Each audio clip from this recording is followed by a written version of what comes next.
Welcome to eVision Live with Dr. Alexandra Kleeberg and Dietrich Busacker.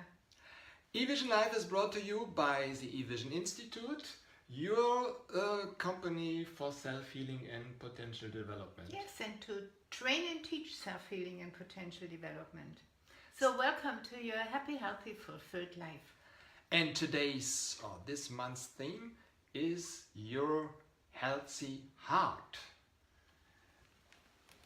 Alexandra, we just published together with a Dr. Michael Schlatt a book on called actually Healthy Heart in German, so it's not available yet in English. Nevertheless, we are going to give you some of the content of this book already here in our broadcast. Yes, and we thought it's very important to inform about the heart because heart diseases in Germany and I think worldwide are the cause of death. It's a number one cause, so about 30% of the population. Yes, so we thought we really need to put this information out so people have the right information maybe to heal themselves or to accompany their healing process with this information. And we really think it's important that people take the responsibility for their heart back into their own hands. Yeah, and I think the heart is not only the operating system, but it's also... It's in many traditions, it's the, I would like to say, the cradle of the soul. So it has a physical meaning and aspect, but it also has a spiritual, emotional, connecting aspect. And in Germany we have joined a group which was called Hope, Brain and Future, and this morning I got a Facebook note that they changed their name from Hope, Brain and Future to Hope, Heart and Future. Oh, so I think there is something evolving because the heart has also intelligent cells and it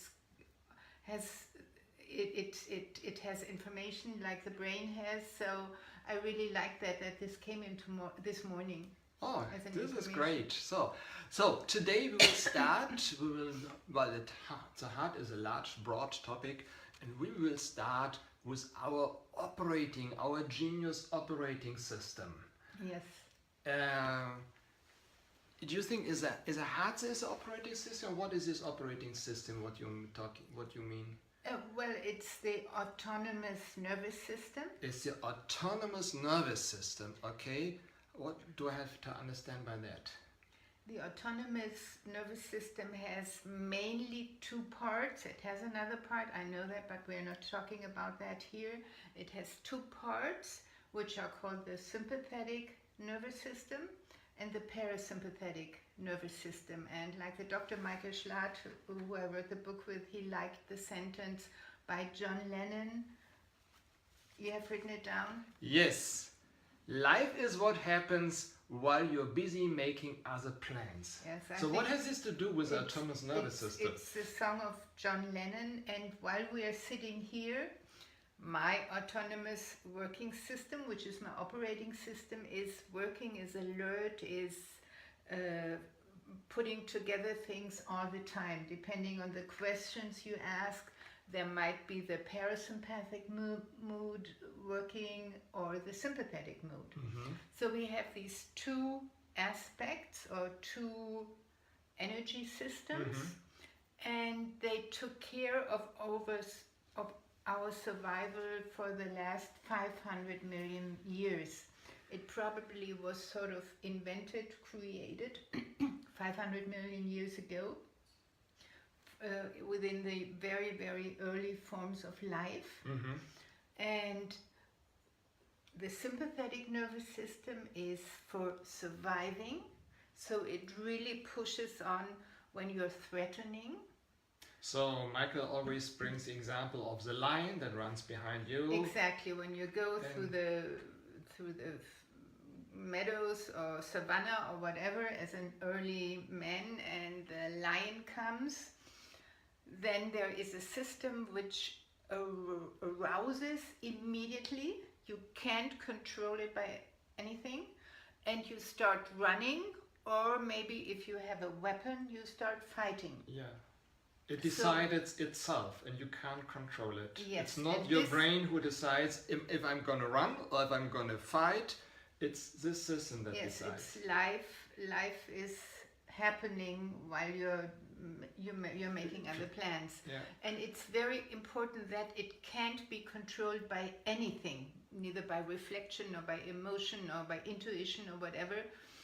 Because when you see a lion, you have no minute to see, is this a dangerous lion? Will he attack me? Because when you have some breaks of a second in between, then you might have been killed. Yeah. So this is arousing all the energy you have, and you get it into your arms and legs, and you run or you fight. Mm-hmm.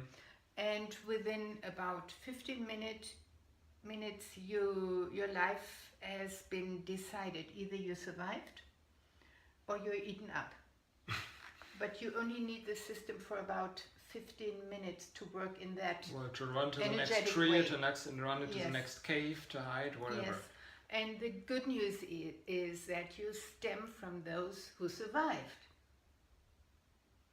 Yes. Yes. Okay. So that's the good news. You stem from those who, where it worked, unconsciously took the right decision and had enough strength to flight or to fight.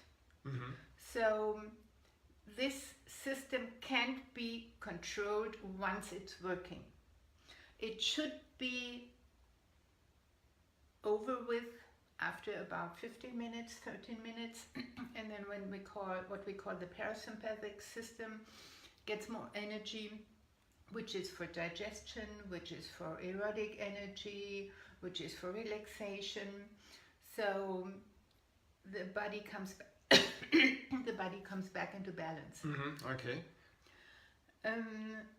What you can do, how you can influence this system, is before this arousal, that you are in an energy of trust, maybe, or of self-esteem to your own strength.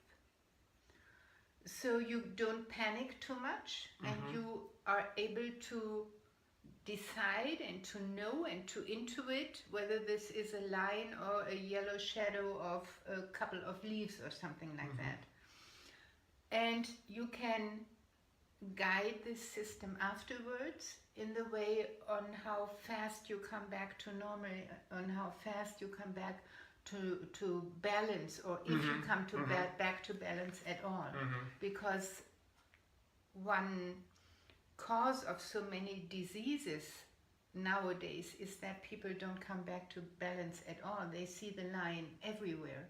And all the time, and again, and so they stay in the sympathetic modus. Yes. So this system you can trust. This is the background operational system which is working all the time and which has the knowledge of evolution to find the right answers, to make the right decisions, and to have enough strength to survive. You stem from those. And what Michael always says, I think, which is important, that you don't stem from the really fearful, because they froze to death when they saw the lion. And you don't stem from those who are courageous. Too courageous and say, I make it. You stem from those who have this panorama consciousness, who are alert, who are awake, not fearful, but who see the big picture. And they might see a shadow there or a shadow there, and they have the intuitive consciousness to have the right decision for that. So we stem from those. We stem from the most intelligent ones, who use this system the best. And this system, the autonomous nervous system, has evolved over the last 500 million years. It has maybe changed, it has adapted, it has perfected itself. So now we are sitting here with the most complex, creative, efficient organizational system which we can think of. But which is triggered by many ideas of fear. Yes, but that's not the fault of the system. That's the fault of our thinking, that we are thinking our boss is the lion, or maybe the television is the lion, or maybe the neighbor is the lion, or maybe a book is the lion, or the newspaper. So we project, or the message, in the yes. newspaper, the yes. message about whatever makes yes. us afraid. So the system identifies lions, but we have to give them the information what is a lion.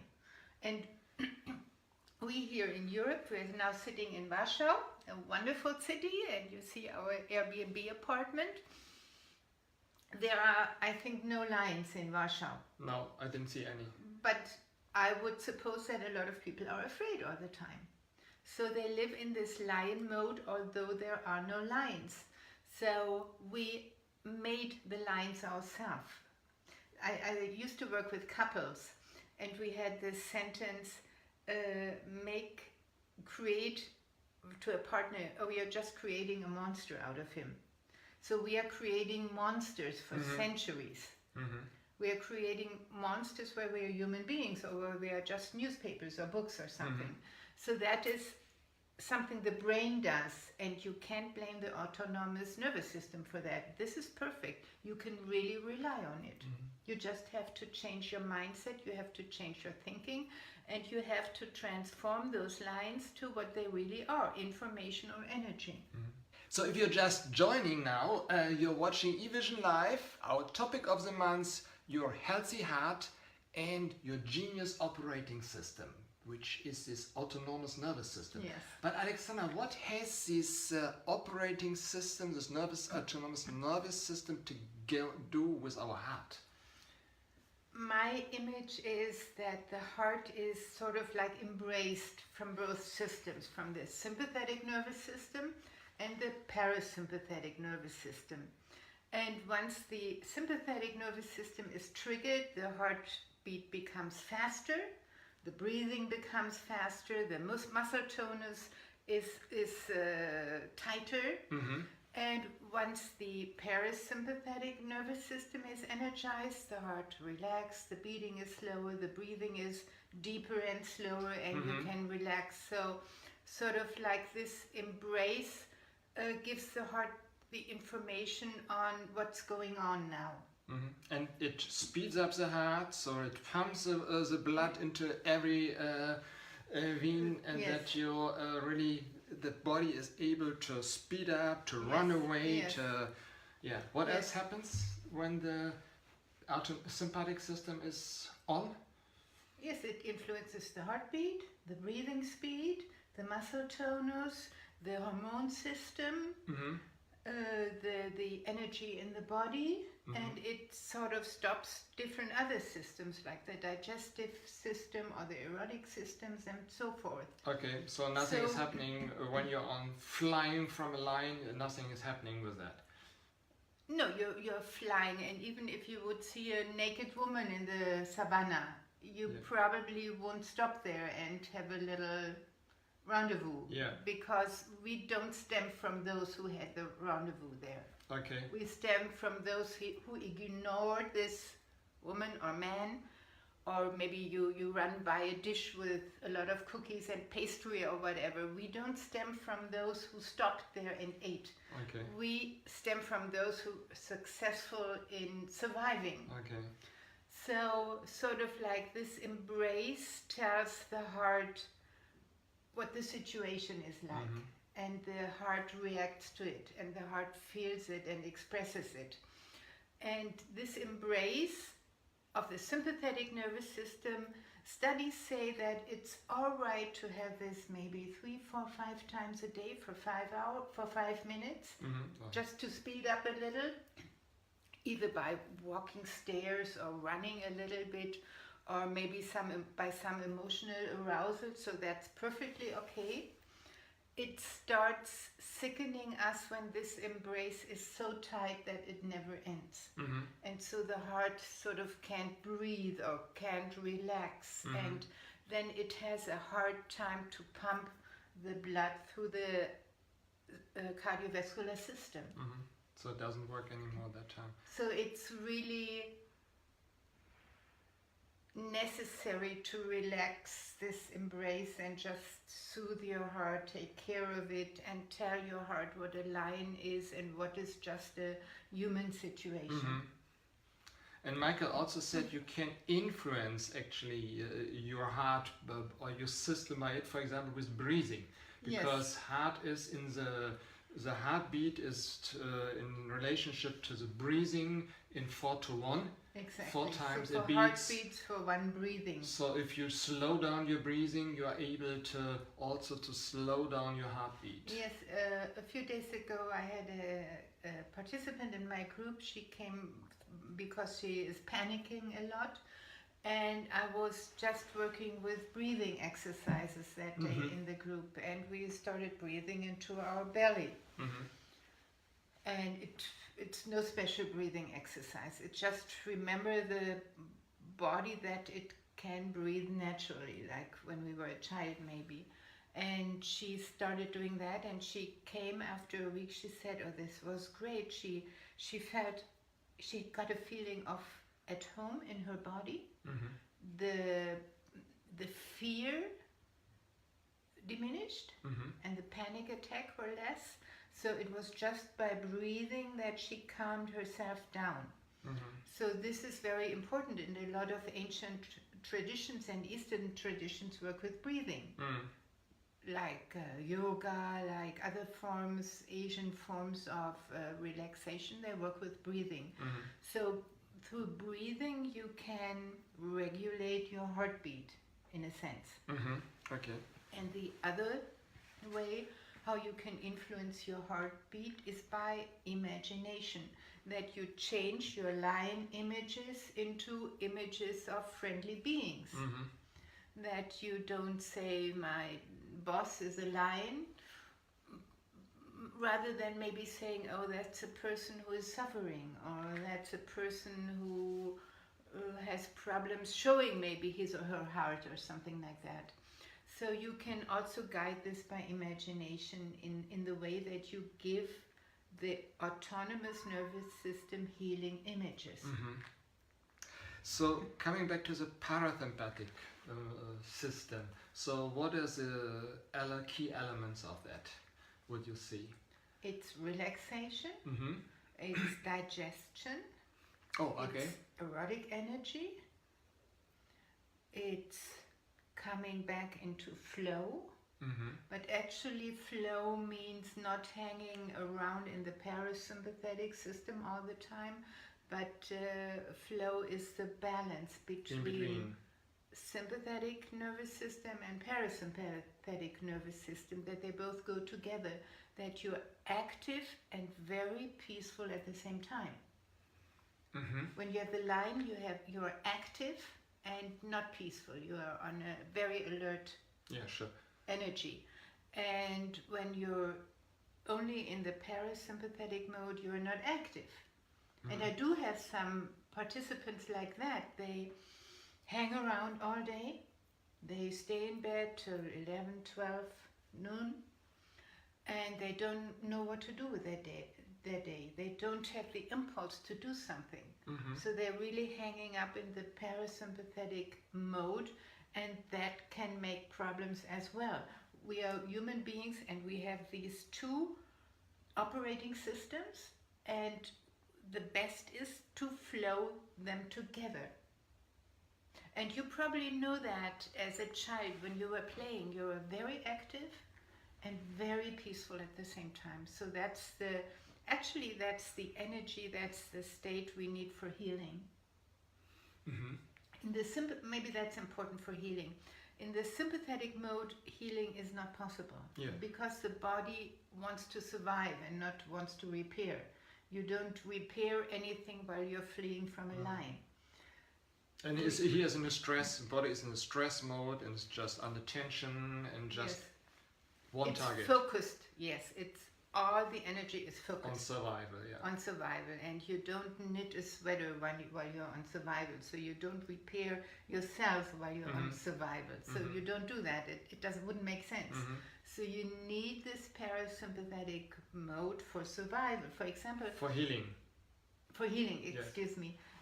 There is a client I talked to, and she had cancer.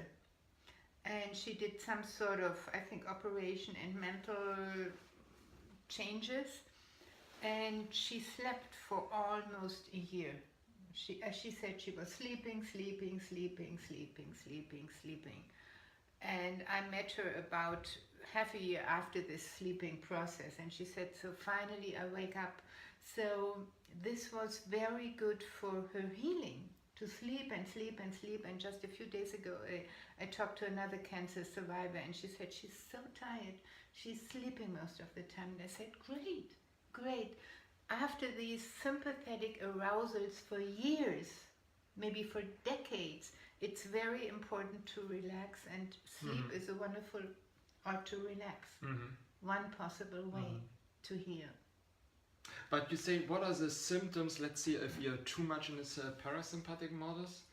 What is there? What can help? What can happen to your body? You don't have enough tension. You just maybe it's not most of the way. It's not people who have bodily problems. They have depressions. They have depression. Okay. They are worn out. They are burned out. So that might be the symptoms if you're too long in a parasympathetic mode. But not burnout. Burnout is a stress symptom. Yes, but after that's a stress symptom, but then it breaks down, and then if you don't get accompanied in the right way, you might stay in a... I've had clients like those. They had a career. And they were busy. They were single moms, busy. They broke up in their partnership, busy. And then they broke down and they stayed in bed or in the parasympathetic mode over years. I have one who stayed there, I think now for 5, 6, 7 years. And now she's getting the energy and she's coming to my groups. Okay. Great. So what could be then be an exercise to, what is the message actually you want to bring over? The message is very important to identify the lines in your life and to identify if they are real lines. So if you live on a highway in Germany where they speed up to 200 kilometers an hour, so there might be some lines around which tell you don't cross that street. So that might be very helpful for your survival. But if you have a neighbor who has problems and who's bitching at you, if you have a boss who has problems and he or she is mobbing you, those are not real lines. It's how you create lines, because you have this old system and you don't differentiate between your innate nature and what is happening right now around you. So you should really identify, is your boss really scaring up your life? Is your neighbor really scaring up your life? And it's really important to take off that mask and see this is a human being. Mostly they might be powerful, but mostly they are in deep pain. Okay. And what can I do for my heart? For your heart, you can have this heart meditation, and you train yourself every hour for 2 minutes just to breathe deeply into your body. You soothe your heart from all the monsters you have created, and tell your heart that you love it, you take care of it, you calm it down, and that those are monsters you created, and now you want to create love. So you can do any sort of heart meditation for 2 or 3 minutes every hour, or maybe you do it 15 minutes every 5 hours, but you should come back to your heart a couple times a day just to feel it, to soothe it. We're living in a very wild world. We don't have lines, but I think it's still a wild, crazy world. So just keep in your heart and don't get entangled too much with what is going on in the outside world. Just come always back to your own truth.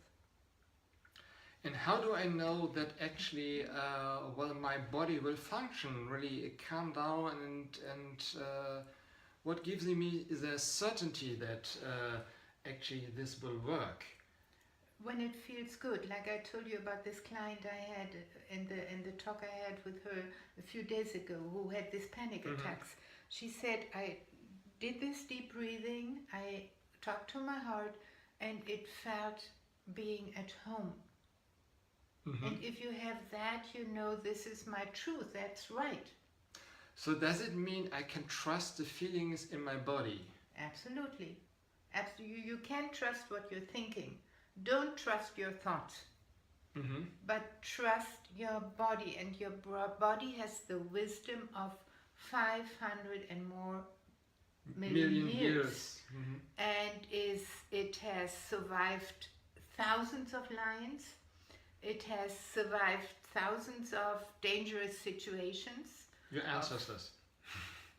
Well, the knowledge, the wisdom of your body, which is compromised in your DNA, for example. So your body knows how to deal with that.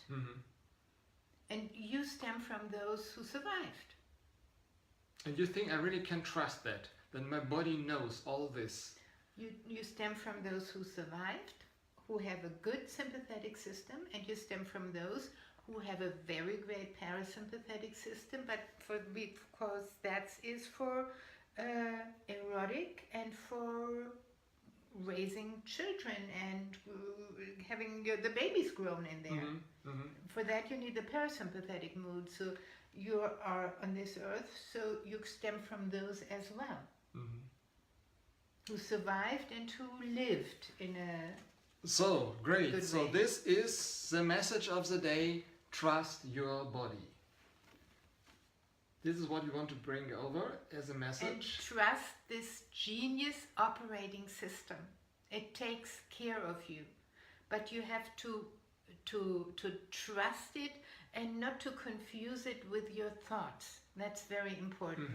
A lot of methods work with that you go out of this old programming and then you leave your body alone. You just trust it. Like Joe Dispenza works like that, for example. You leave it alone, trust it, and then you come back and give it joy and harmony and creative adventures. Great. So, any exercise? No, the exercise, I think it's the most important exercise is, where are the lines and are they really there? And to transform your lines into peaceful creatures, or to transform them into something that feels good in your body. For example, there are some presidents around the world, my autonomous system might think they are very scary, and it would make me stressed all the time. But when I think, oh, they are human beings in pain, it feels different. And now there will be another election and they will become. Yes, and now I have this theory which soothes me down, that they are sort of like the cure of the old system. It is pushing up, and the new system in our society is building up, which likes flow and heartfulness and eye level between human beings. So they are the testers or so forth. So I wouldn't make them too monsters. I try to have them in a form which soothes me, so I can be on this video. Otherwise I would say no chance for that. Okay, thank you for being here. And so you can join our Facebook group, Self-Healing and Potential Development, if you want to connect with other people, and to exchange. So we'll be happy to have you there. So, and please leave your comments below if you have any comments to this broadcast. We will be looking forward for it. Happy to have you there and see you next Tuesday at the same time. And please transform your lines. Open your heart and start.